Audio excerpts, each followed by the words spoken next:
And welcome to today's webinar, Bridges to Business, Creating Opportunities for Returning Citizen Entrepreneurs. This is a part of AEO's Equity and Opportunity for All series. We're so glad to have you join us here today for this important conversation in recognition of Second Chance Month. This is a time to reflect on how we can expand opportunity and economic mobility for individuals impacted by the criminal legal system. Before we get started, just a few key housekeeping items. Today's session will be recorded and will be shared with all of our attendees afterwards in an email. So be on the lookout for that. Feel free to use the Q&A feature at the bottom of the screen to submit any questions for our panelists. We'll aim to address as many as possible during the session or in a follow-up email. To ensure a smooth experience for all of our guests and all of our attendees, please remain on mute throughout the event. We'll also be dropping links to resources in the chat during the session, including AEO's newly released Returning Citizen Business Ownership fact sheet. So be sure to check those out. And now we can get started. To begin, it's my honor to introduce Natalie Madera-Cofield, President and CEO of the Association for Enterprise Opportunity, AEO. Under Natalie's leadership, AEO has been a leading advocate for underserved entrepreneurs across the country, creating pathways for equitable economic opportunity. And without further ado, welcome, Natalie. Good afternoon, everyone. My name is Natalie Madera-Cofield, and I am the President and CEO for the Association for Enterprise Opportunity. I'm delighted to welcome you to today's webinar, Bridges to Business, Creating Opportunities for Returning Citizen Entrepreneurs. This event is part of our ongoing Equity and Opportunity for All series, serving as a vital platform to discuss economic equity and opportunity within the small business community. Today's discussion takes place during Second Chance Month, a time to reflect on how we can better support those impacted by the criminal legal system as they work to rebuild their lives. Since our founding in 1991, AEO has been the leading national association for small business development in the United States, representing organizations and providers that support the nearly 33 million small businesses in the country and counting. Our mission is simple yet powerful: to create economic opportunity for underserved entrepreneurs across the United States. We support nearly 2,700 organizations, ranging from business support organizations to lenders, to providing capital, access, advocacy, research, and capacity building resources for a range of organizations and government organizations. Over the last 35 years, AEO has helped shape and advocate for policies that have delivered more than $1 billion in resources to entrepreneurial ecosystems across the country.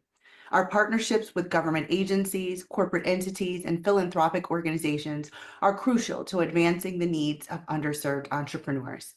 In addition to our Equity and Opportunity for All webinar series, our programming includes events like AEO Talks, regional councils, and Data to Dialogue, all designed to bring stakeholders together to move from insight to action.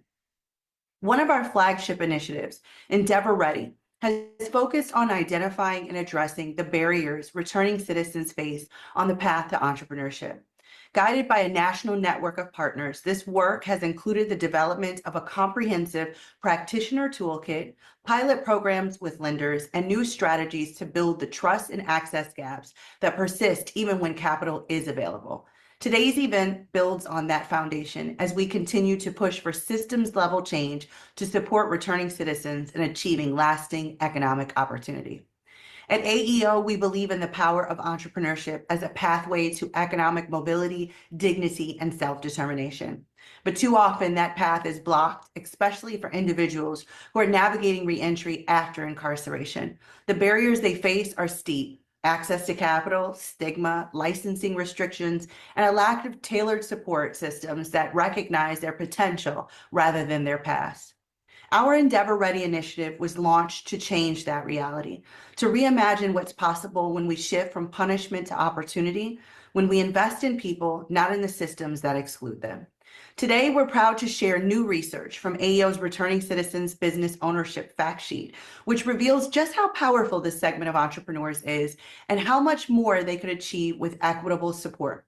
You'll hear from lenders working at the intersections of reentry, leaders who are at the forefront of supporting small business development and advocacy. You'll hear stories of success, of resilience, and of the work still to be done. Because supporting returning citizens isn't just the right thing to do, it's a smart economic decision. It's a chance to unlock talent, rebuild communities, and ensure that ownership is within reach for everyone. Thank you again for being here. I hope you leave today not just informed, but inspired by being a part of building a more inclusive and just entrepreneurial ecosystem. So to get this webinar started, it is my pleasure to introduce AEO's Senior Research Associate, Dr. Lori Smith, who will share new insights and data on returning citizen entrepreneurs and set the stage for an insightful discussion with leading experts and advocates. Lori, over to you. Good afternoon, everyone, and thank you, Natalie. I'm Lori Smith, and it's an honor to be here with you all today and with such an incredible group of speakers.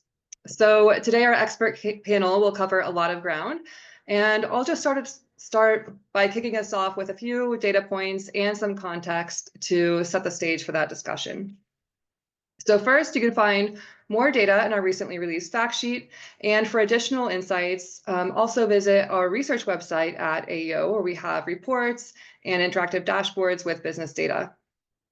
And we would absolutely love to hear your ideas about what you all would like to see in terms of data and research. So please reach out to us at research@aeoworks.org to talk about anything related to research. Now, the main takeaways of my presentation are, first of all, to highlight the importance of businesses owned by returning citizens or formerly incarcerated individuals, and the tremendous potential of returning citizen entrepreneurs if we can remove and address barriers to starting, running, and financing their businesses. And I'll highlight some key gaps, and then we'll discuss what is needed to address those gaps. But first, I'll start by sharing some key findings from past AEO research that really helped shape the agenda for where we are today. So today's conversation is part of a much longer journey we've been on at AEO, as Natalie just shared. So back in 2018, we launched Endeavor Ready to better understand how we could support returning citizens who are looking to entrepreneurship as a path forward. So we started by bringing together 20 organizations from across the country, all doing work in reentry and small business development. And we asked, what's missing? What do you need to support entrepreneurs in this space? And 3 priorities quickly rose to the top. So first, credit development. Second, access to right fit capital. And third, trauma-informed care. And so from there, we worked with a smaller group to design and test solutions. And that work with other service providers led to the creation of an 80-page toolkit designed for practitioners that offers real practical guidance for supporting returning citizens who are stable in their reentry journey. And then we took a closer look at capital access. So we sought to understand and address policies that restrict lending to returning citizens and to those with prior convictions or arrest records. So we worked with CDFIs to pilot a tool called the R3 score, which is a tool that goes beyond traditional credit scores to give a fuller picture of someone's reentry readiness. So factoring in things like stability and community engagement. But even with willing lenders, and we did deploy more than $250,000 in capital through this pilot, still reaching entrepreneurs was a challenge. So as one lender told us, we marketed our program, we reached out, but we didn't get entrepreneurs to come through the door. So that brings us to our most recent report from 2003, and by drawing from insights from research conducted with service providers, we identified a set of human-centered guidelines to help organizations create lending and support programs that are easier to navigate, more transparent, and grounded in how people actually make decisions. And so with that context in mind, I want to take a step back to highlight why this work matters.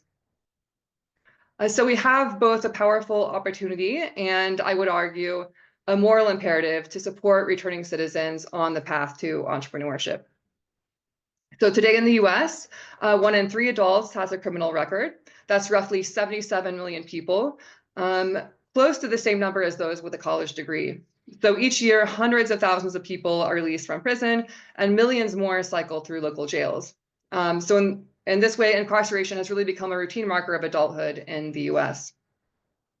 And in theory, those who leave prison have a fresh start. But in practice, the odds are really stacked. So incarceration affects lifetime earnings, and many also leave prison with thousands in court-related debt and with no protection against discrimination when they look for jobs and housing. So these stats are a snapshot of the tremendous economic harm tied to incarceration, and they're a big part of why we believe that entrepreneurship can be a lifeline. And another challenge that we must acknowledge is the deeply rooted racial bias that shapes every step of the criminal legal system.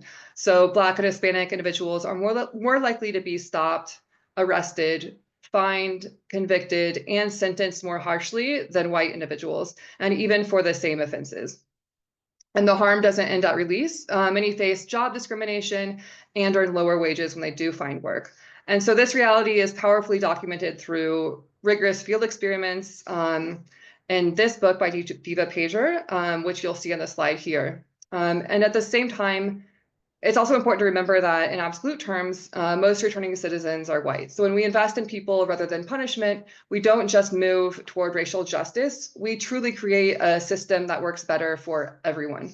And that's why entrepreneurship matters. It gives people a chance to sidestep hiring bias, to earn on their own terms, to build something for themselves and for their communities and for their families.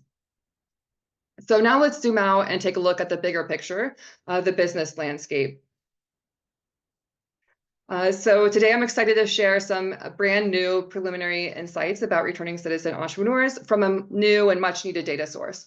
So until recently, most of what we knew came from a long-running survey called the National Longitudinal Survey of Youth, which followed people from the late 1990s into the 2010s.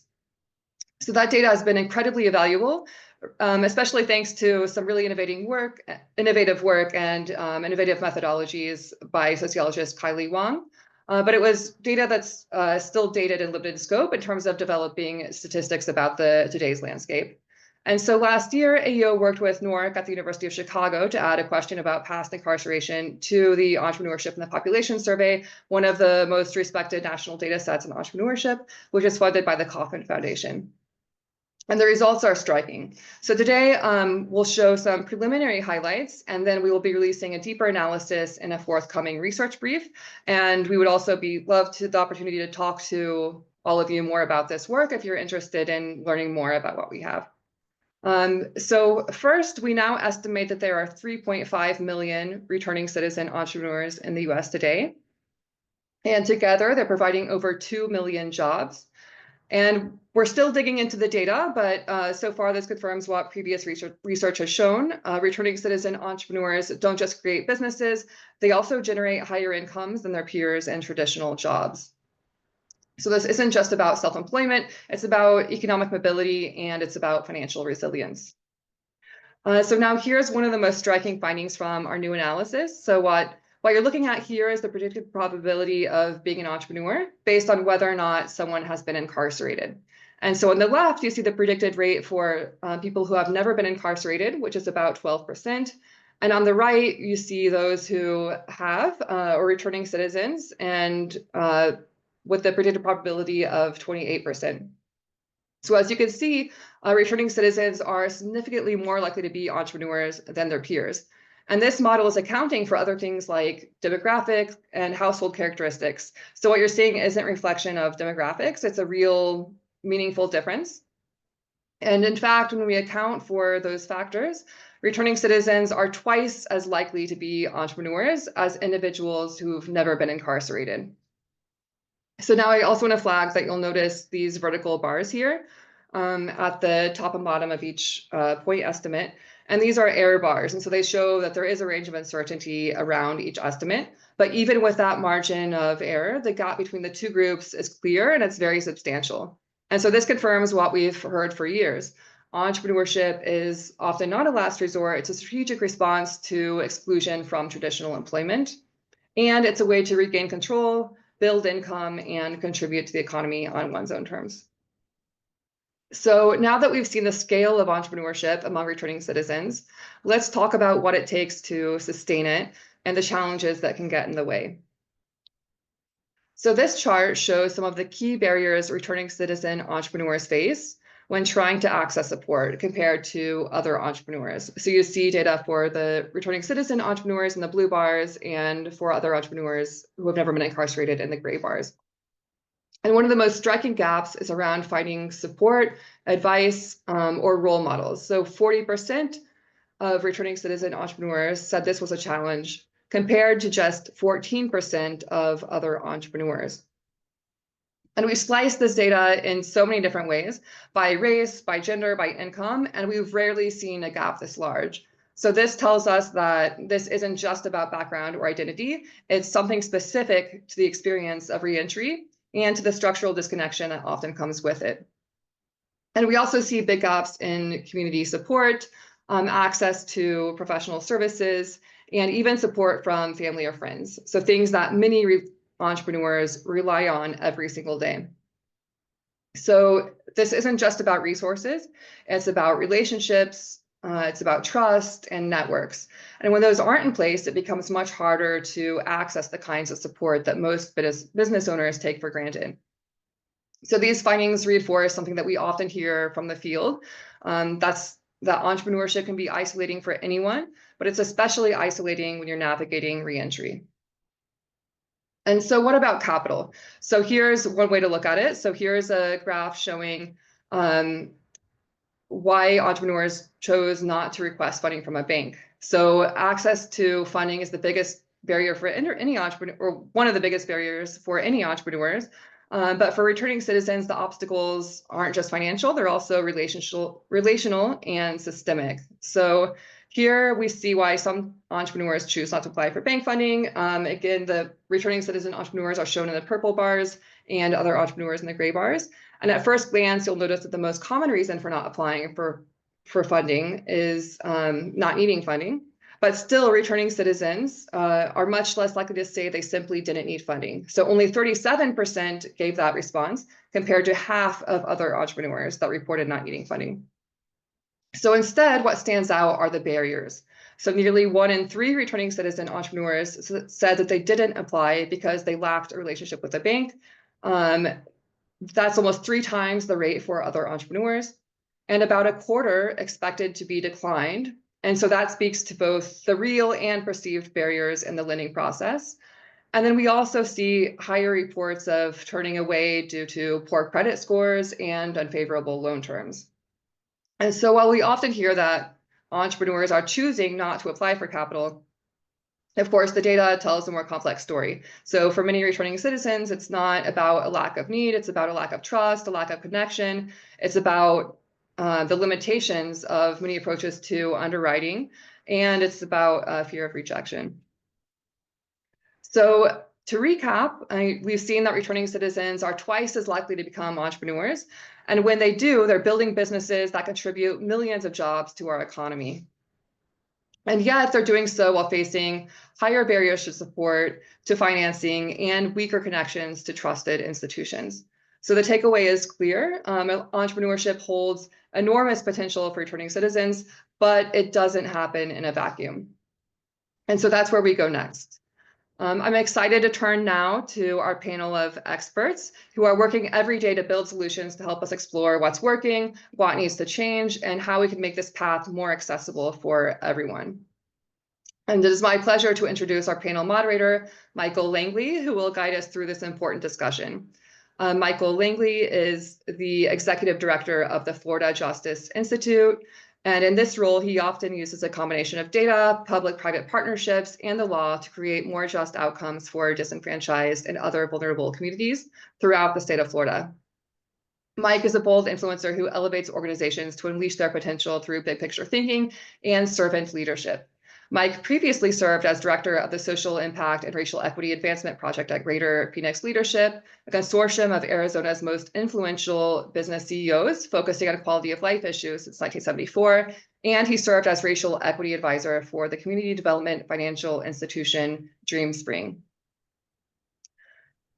Over his career, Mike has consistently worked to close both the wealth and opportunity gaps and help develop long-term solutions to address criminal justice, economic development, education, gentrification, and homelessness social enterprise, and more. And so with this foundation as an advocate for equity, Mike collaborated on a pilot with AEO and R3Score Technologies to provide formerly incarcerated returning citizens with capital to grow and sustain their businesses. Phoenix Business Journal named Mike to its prestigious 40 under 40 list for his ability to leverage robust knowledge base and skill set to affect change with decision makers and stakeholders at all levels of the government, business, and social sectors. Michael, it is an honor to have you guide this discussion, and the floor is yours. Thank you so much for that kind introduction, Lori. I really appreciate it. Hopefully, I can live up to that in guiding this discussion. And I'm looking forward to having a really robust conversation with my colleagues here on the panel. And so as we're getting started, I'd like to give my colleagues an opportunity to introduce themselves as well as their organization. And since this is National Second Chance Month, I'd also like to hear what is something that's encouraging them in this day and age. So I'd love to start with Elizabeth. Thank you, Michael, and thank you, Lori, Peter, Natalie, for this opportunity. My name is Elizabeth Wilson. I am the Chief Executive Officer of the Georgia Micro Enterprise Network, GMEN.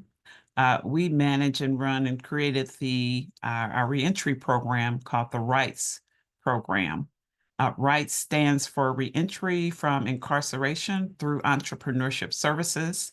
And as one of the initial Endeavor Ready cohorts, we were excited back in 2018 to have that opportunity to come into AEO's circle of support to start providing these services. One thing that I'm optimistic about even now, and I'll quote, I guess, Charles Dickens a little bit to say that it was the best of times and the worst of times. But I'll focus right now on the best of times. We've never had as much access as we have now. We've never had the opportunity for technology to become a partner in our work as it is now. And we see that as one of the game changers that we're very excited about and can really see the future being much brighter because of those two things, access and our ability to deploy technology in our work. Thank you, Michael. Thank you, Elizabeth. Let's move on to Sabrina. Thanks, Michael. Thank you, Elizabeth. I love that conversation around hope and what is the brightness here? I'm Sabrina Mutukisna. I am the founder of the Entrepreneur Guaranteed Income Fund. Our model provides 3 years of support to reentry entrepreneurs, including guaranteed income, coaching, access to advisors, and accounting software. Our pilot called Built Here Oakland is slated to launch in October, and it will support 15 reentry entrepreneurs in the green economy, so around trucking and logistics and sustainable trades. So one of the things that I'm excited about is, one, working with reentry entrepreneurs is knowing the passion for the support of the community. And literally every single entrepreneur that I work with wants to hire other reentry employees, and so this is really how change happens. When we think about systemic change, it's not from necessarily from all of us, it's from the folks on the ground and those entrepreneurs that are hiring really equitably. And that's really exciting. I think the other thing that's interesting at this time, when we think about AI, we think about narrative change, we think about what is real, what are the real messages. I think we're also at a place where we're actually more reflective of what it means to be human and what it means to have culture in our cities. And I think so much of that happens with small businesses, right? Really that feeling of being in mom and pop shops, about where we congregate and where we build community. And so I'm so inspired by the entrepreneurs that I work with. And I know there's so many on this call. So thank you for the work that you're doing and excited to support you. Thanks, Sabrina. Ken, why don't you jump in? It's always so hard to follow Sabrina. Thanks, everybody. My name is Ken Oliver. I'm the Chief Innovation Officer at the Just Trust. We're an intermediary philanthropy for criminal justice reform across the country. And I'm also the Managing Director of JUMP, which stands for Justice and Upward Mobility Project, which is primarily in light of the Second Chance Month, we focused on reskilling and upskilling and livable wage employment for justice impacted men and women. We also dip heavily into advocacy and policy, both federal and state, and coalition building across the country, because we believe most of the challenges that justice impacted people face in entrepreneurship and in employment is local. So building up and standing up those ecosystems locally across the country is important to our work. And then obviously one of the biggest things that we're fighting is narrative change. So healthy doses of media and narrative campaigns through storytelling primarily is what we do. So really excited to be here and humbled to be here. So thank you for having me.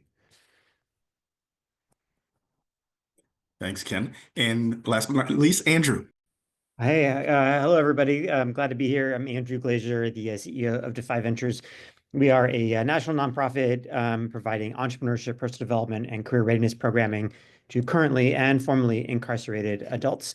And in the kind of community entrepreneurship space in particular, we offer our entrepreneurship pathway, which is really a beginning to end framework for formerly incarcerated people to explore entrepreneurship, develop a business concept, get coaching from volunteers, and ultimately launch a business and build that business into something that can support them in however they want to be supported, whether that's as an ongoing side hustle or something they build into a long-term full-time business opportunity.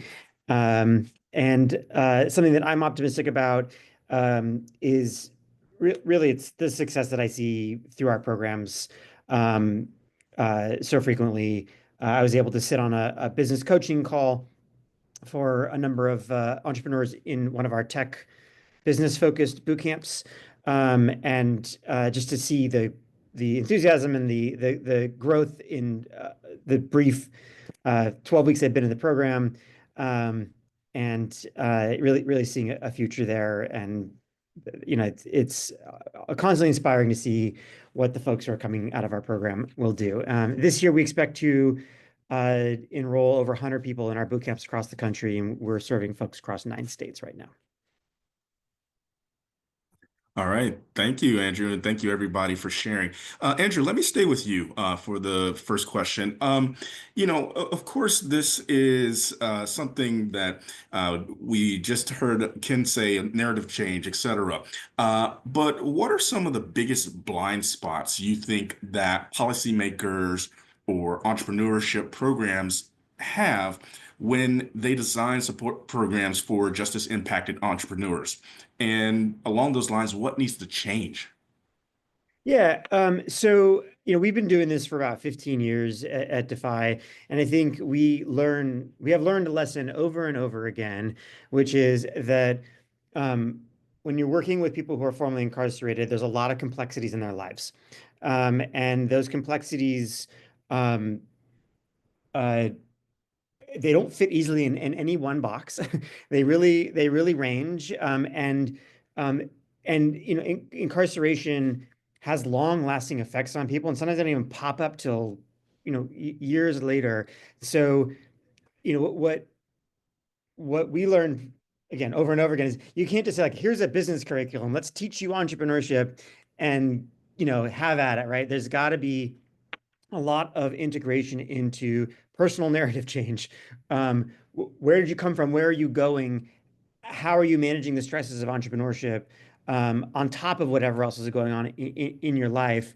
And when it comes to folks kind of coming into the program, you know, it is a fairly rare exception that somebody comes home from prison and the next day they're like, I am ready to start my business.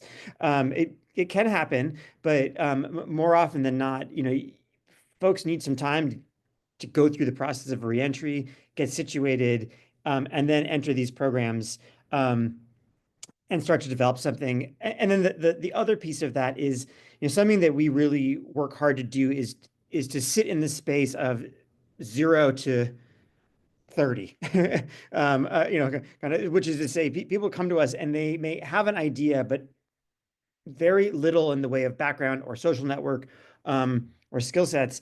And so I think sometimes we're approached by investors like, who do you have that I can invest in? And it's like, well, no one right this second, right? There's going to be a bit of a longer tail on this, and you have to invest up front and have a bigger funnel there. And that energy in those programs is skill building and entrepreneurial thinking building and all that stuff, and it's really valuable. It's not always going to yield a viable business, but it will sometimes, at probably a greater rate than other sort of average entrepreneurship programs. But it's a bigger picture thing here that we're doing, and I encourage people to say, I want to work in entrepreneurial form in cars, but to see that bigger picture and not just see it as like, okay, this is A to B, we have a business, right? And that's it. Yeah, thank you for that. Sabrina, I'd love for you to jump in with your thoughts. Yeah, I mean, Lori had kind of mentioned this on the graph too. I mean, I just want to highlight how lonely and isolating entrepreneurship is, right? It is a lonely sport. And it's just because folks are taking on a lot of rejection and a lot of risk. And that is every day for folks that are justice involved and folks that aren't, right? And I think sometimes when we're on the policy level, we fail to see the day-to-day of like, that's just the nature of doing business, right? You are going to be rejected. You are going to fail. You are going to be worried about your employees and cash flow and payroll and everything, right? And it's especially true for justice impacted individuals. So just highlighting that the stakes are higher.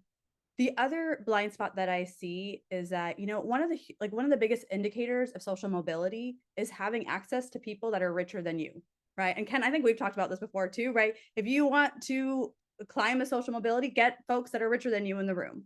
And that's true of business too, right? So if we want justice involved entrepreneurs to succeed, we need to put them in rooms with successful entrepreneurs. And I'd argue with other successful justice impacted entrepreneurs. And we've seen the data, they're out there, right? And we know that they want to support.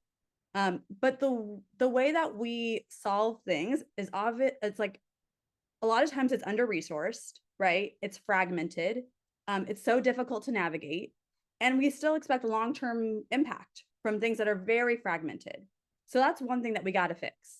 The other thing is that we have a lack of funding for formal social support networks. In tech, we have tech incubators running, and there's a clear ROI on those, right? Venture capital is investing in them because they know they work. We got to do the same thing.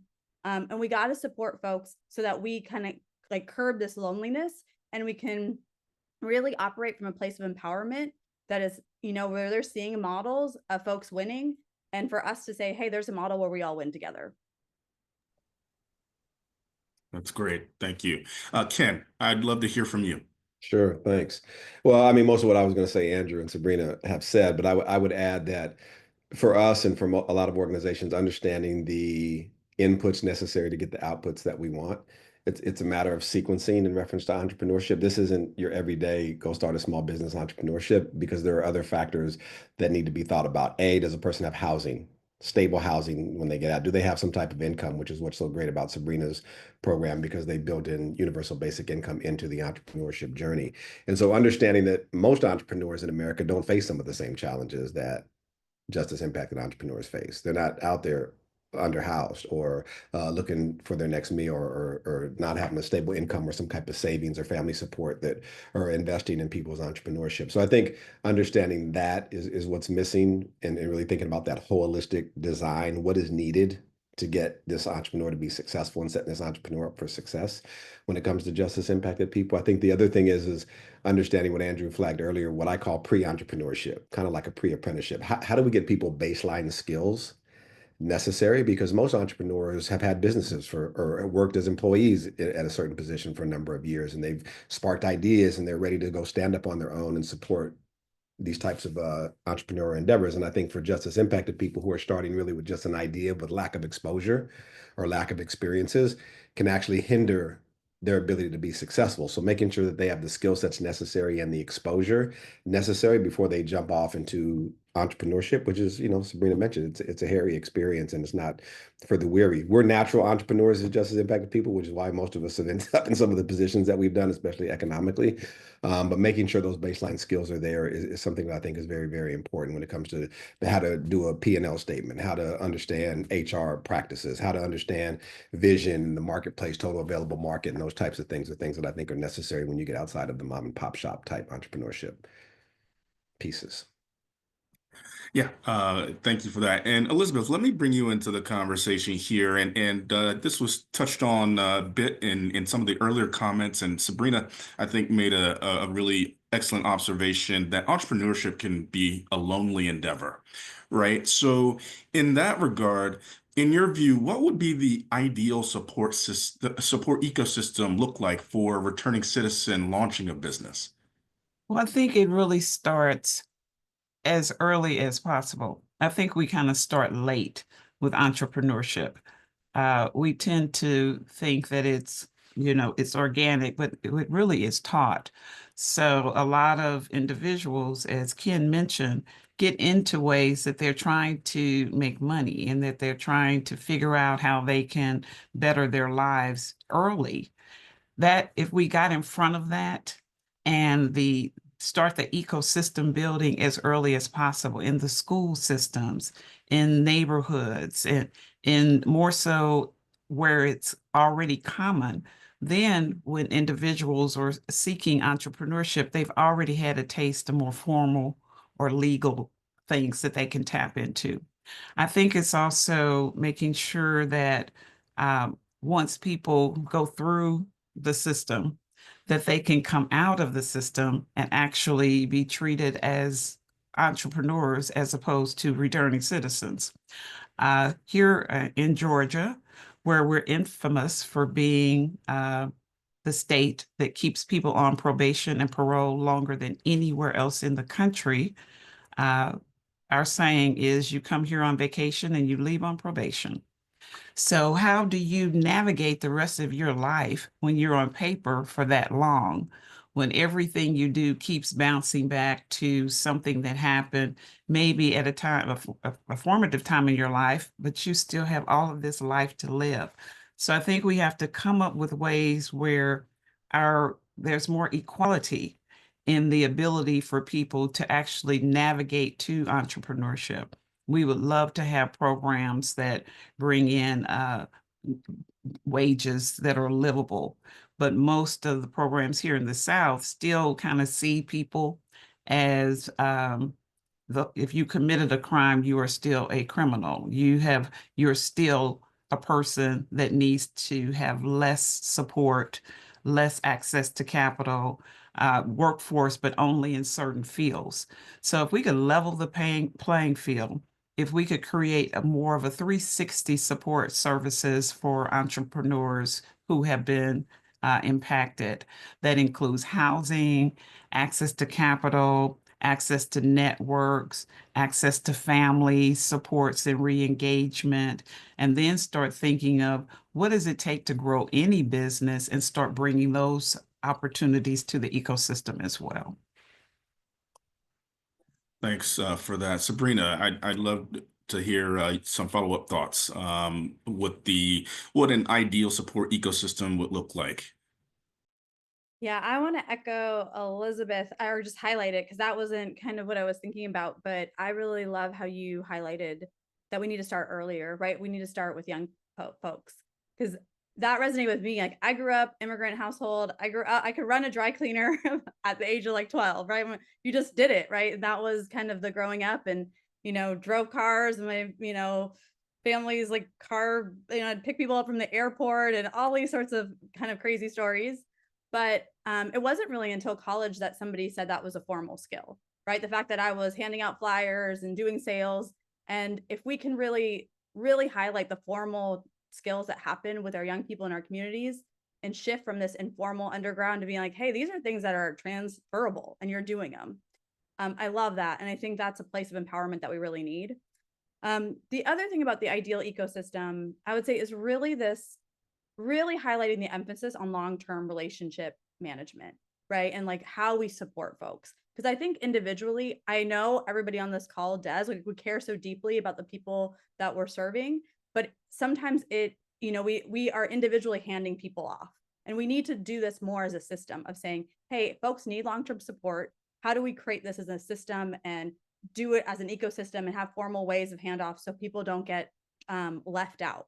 Right. And in small business, we always say, hey, it's cheaper for you to retain your customers than to lose a customer and find a new one. And we got to take that same approach when we're supporting folks in community organizations too.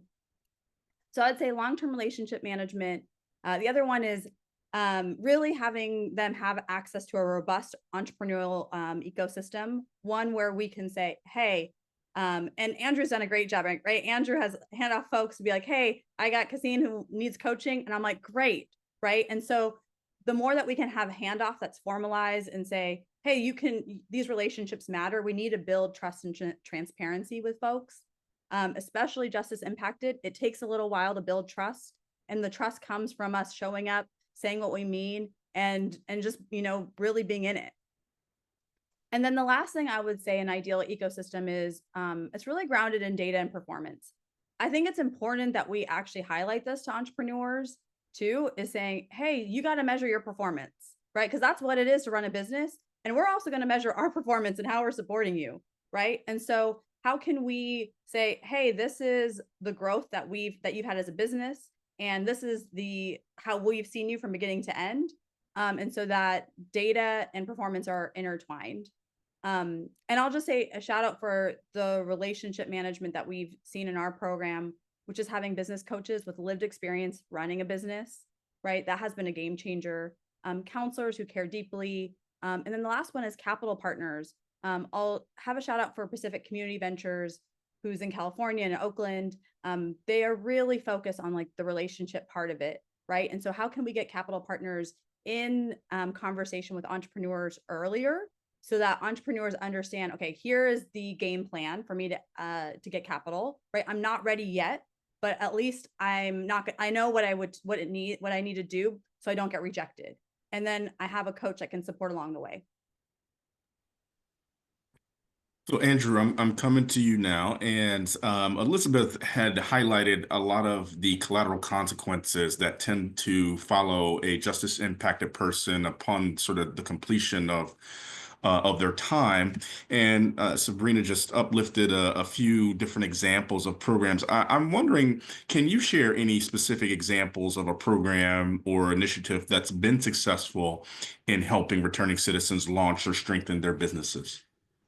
Yeah, I mean, if I might toot our own horn around here for a second, we were lucky to get some support from the Minority Business Development Agency a couple of years back, which really helped us build out our program into kind of the ecosystem that it is now, which is to say, start at the very beginning with a big funnel, and then what we really strive to do, I mentioned it sort of at the very beginning, but certainly acknowledge people on the journey that they're on, but also, build a very intentional scaffold up.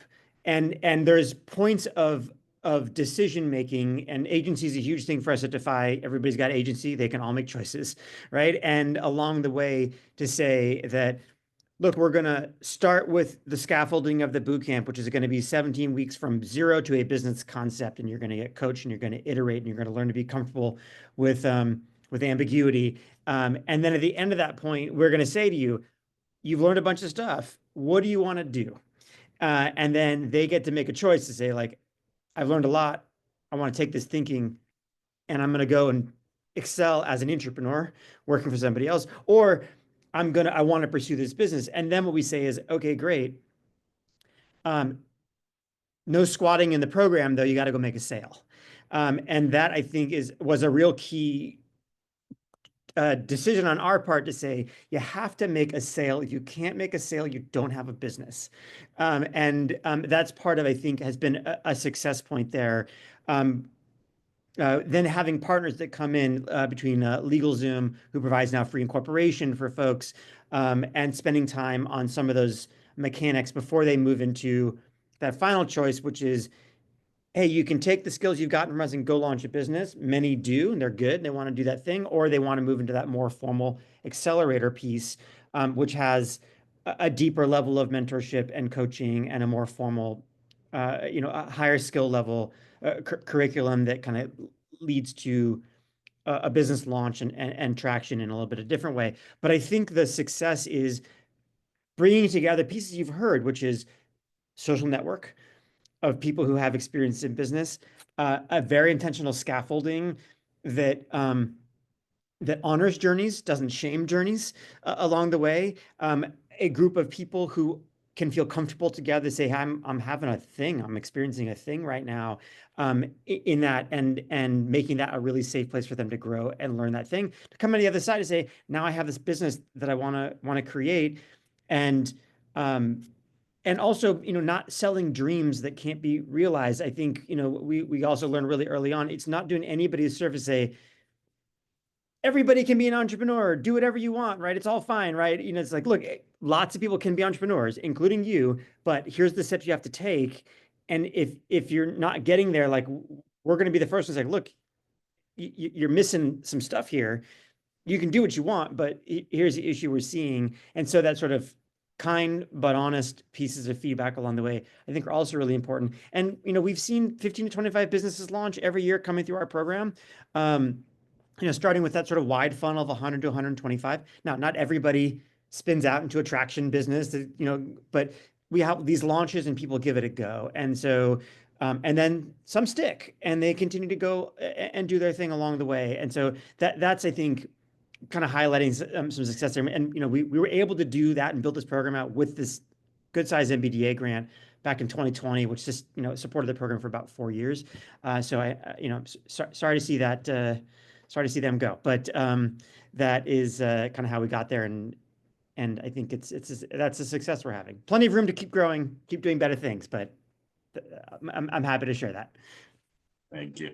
And Elizabeth, we had just really touched on, getting started early, especially with building out some of the support systems that we're talking about. I think the theme that I'm hearing is intentionality, right? But also, I think a lot of it stems from trust. Unfortunately, trust in institutions, especially among this population, tends to be kind of rather low.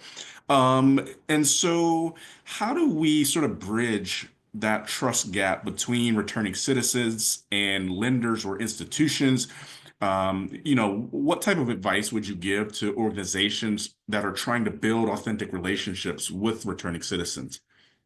Well, I'm so glad you asked that, Michael, because I think that is one of the reasons that we don't see the type of engagement with banks, with CDFIs, with other support services, because of a lack of trust. I feel that there are some specific things that programs can do to increase their trust levels. One is presence. To be present in a community, to have engagement, to not only invite entrepreneurs to come to your facility, but to go to where they are, begins that level of trust. Sometimes we, require people to jump through our hoops when their comfort level might be in that community. So to take programs to the community or to the church or wherever people feel comfortable, I think, is one of the things that increases trust. It also is important that we utilize individuals who've had this lived experience in leadership roles. I don't think we would be as successful as we were if half of our staff members and half of our consultants had not also been impacted, because they just came and told us exactly what we needed to do to provide more engagement. And we listened and we started saying, who else do you know that we could bring on board? That helped us to become the go-to organization that people just, as soon as someone came out, they would say, go see G-Man, because the word had gotten out that we were embracing and supportive. I also think it's important not to be so jargonish and so intellectual that it drives people away. They want to know that whatever level they're at, whether that be educational or entrepreneurial, that they can be a part of the mix, that we don't scare people away with our, big hats and big heads. Just keep it simple and honor what they're bringing to the table. It might not have the jargon, they might not understand the language, but at the end of the day, people understand money and they understand that they want more of it. So if we can kind of keep it as simple as possible. Also, being consistent. staying in that community, staying with programs. We've kept the rights program going on, whether we have funding or not. We just said we're going to, we might not be able to do as much, but to stay consistent and to let people know that that program is not going to go away tomorrow really keeps that, the building out of the capacity of the organization. Trust goes both ways, that we do have to trust people. We have to trust them to allow them to come in our space just like we want them to come into theirs. And creating I would call it a trust building blueprint, really being intentional about it, really being able to get feedback on it, to see if there is more comfort, to see if people are more trusting, and then to, do the breadcrumbs a little bit at a time, starting with small opportunities for people to be engaged around capital, maybe smaller amounts, leading up to engagement with CDFIs and financial institutions. We found that to also be kind of the open door for building out trust capacity. Great. And I know we've got just about 10 minutes left. And I want to make sure that we cover as much as possible. And I think, Ken, framing is something that is critically important to this, right? And you alluded to it in your earlier comments about that narrative shift, right? So from your experience, what does help to reduce the stigma and change those narratives around returning citizen entrepreneurship? Sure. Thanks for that question. I think for me, there's two primary things. One is obviously storytelling and being able to talk about the successes and humanizing people who've been impacted by the justice system. I mean, the reality is a third of our country has some type of arrest record in their past. So this is not just left for people in the inner city. This is something that's widespread across America. The Justice Department has said this is going to be 100 million people by 2030. So when you think about that, that's 37% of the workforce currently. So normalizing what we've in the past considered a scarlet letter or stigma is important. I think you can only do that through good, effective storytelling. And when you juxtapose that against or contrast that against what's on cable TV, we're fighting an uphill battle because there's literally 100 different police or cop shows that sensationalize crime that scare people, quite frankly. And so like having an understanding about those stories. The other piece is proximity, right? We're not proximate to the problem. We think that's an over there problem. But I can share with you from experience that every time I brought a CEO or an executive into a prison, every time I brought a CEO or executive into a corporate environment to meet justice impacted people, their minds were changed the minute they walked out the door. 100% of the time, hard stop. I've never met a person that came in with the assumptions and left with those very same assumptions after they've had proximity to the people. I think Elizabeth talked about it earlier. It's the people, right? And understanding the investment in people is what gets us to where we need to be in reference to mindset shift.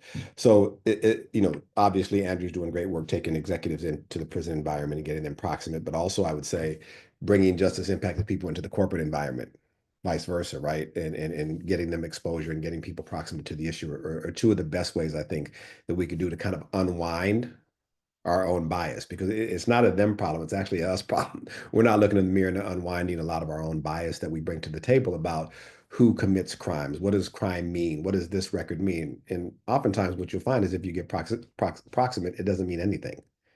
It means absolutely nothing. All of the things that you thought about a person or an individual or about a status actually melt away. So those are the two things that I'd throw in there. Thanks for that. And I think you, again, highlight an excellent point, the fact that these issues are systemic. You just talked about the data, right? And the need for top-down reform really at all levels. And so, Sabrina, what sort of policy changes or advocacy efforts would make the biggest difference in creating equitable access for returning citizen entrepreneurs? I mean, obviously I'm biased and I believe in guaranteed income and your universal basic income. And, want to acknowledge the work that Center for Guaranteed Income Research, and they put out a report called American Guaranteed Income Studies. Chicago Future Fund has an initiative called their EAT program. And with, folks that are justice involved, it lowered recidivism, increased food security, housing stability, mental health, dignity and agency increased. So we know guaranteed income works, and let's get that done. Excellent. And this is the last question, and I want to open it up to everybody on the panel here. Now, we've certainly covered a range of topics here, and at the top, I asked you what you were really encouraged by. But let's make that a little bit more concrete. I'd like to hear from each of you, if we can keep it to maybe a minute each. Looking ahead, what change do you most want to see? And how can all of us here today help bring that future to life? So let me start with Ken on this one. Thanks, Michael. I think what I'd like to see is just a change in our own perceptions about people and about this particular population. I think to solve this problem, we really need the ability to be able to zoom in and zoom out. So not having lowered expectations. I'm a big fan of us expecting the same people who are coming out of Stanford Business School into a Y Combinator, lifting justice impacted people up so they can meet that moment. We can't expect people to lower the bar for entrepreneurship. What we're simply saying is lower the barrier. At the same time, you have to be able to understand the tree that's in front of you, which is the skill deficit. And so it's really a both and conversation. How do we position and prepare entrepreneurs to meet the high level entrepreneur? Because I don't want to tell an entrepreneur you can only do a $5,000 car wash business. I want to encourage a person who's sitting in prison right now today or getting out of prison that they could be the next Bill Gates, because I think that's where you see the most growth and creativity. And so it's difficult. I'm not saying that this is easy, but I think for us as practitioners, I want to set the bar high for our justice impacted people, but I also want to prepare them and help situate them and position them to actually be able to meet the bar that we want in entrepreneurs out here. And Andrew. Yeah, I will support everything Ken just said too. If getting super micro, I think it's related to the perceptions issue. I would love to see our friends in the CDFI world stop using character as an underwriting standard. I'll leave it at that. Thanks for that. Sabrina, jump in, please. Yeah, definitely echoing what Ken said. And I mean, what I found is that, everyone on the call and all of us are the ones that are doing the work, right? And like change really does originate with us, right? And so if you are an entrepreneur, thank you, right? Thank you for doing this work. If you are an ecosystem builder, don't turn away, right? I think a lot of times when people are navigating tough things, we don't always lean in. And so I'd encourage you to lean in, right? Hear people's stories. And if we all just found at least one justice impacted entrepreneur and fully supported them, right? So do business with them, learn their story, advocate for them, we're going to see a ton of change just by that. And so with that, I'm going to also highlight Alfredo Ortiz, who runs Otter Squad. So if you are in the Bay Area and you need a plumber, check out Otter Squad. All right, Elizabeth, I'll give you the last word. Thank you. I think one of the things, and I started with this by saying access makes all the difference. And we had struggled so long trying to get the facilities here in Georgia to allow us to do entrepreneurship training with no real success. But then came technology and access.